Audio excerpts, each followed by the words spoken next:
সর্বোচ্চ 7 দিন। আর একটা আল্লাহ না করুক বড় কোনো ঘটনা, আপনারা হাজার হাজার মিডিয়া সেখানে দৌড়াবেন, আমার রামেশে হারিয়ে যাবে।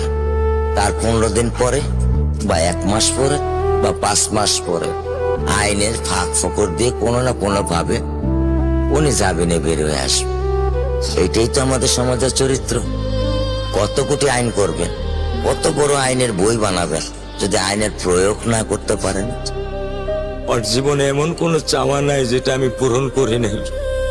পরশুদিন বলছে, বাবা আমার একটা বোরকা কিনে দাও। আমি সাথে সাথে নিউনি মার্কেট থেকে আমি 1000 টাকা দিয়ে আমার মেয়েকে বোরকা এনে দিচ্ছি।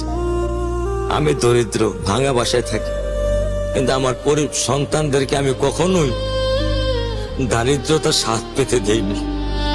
আমার স্যান্ডেলটা দেখেন 3 বছর পুরাতন ছেঁড়া, কিন্তু আমি আমার স্যান্ডেলটা পাল্টাই না, সেলাই করে নেই।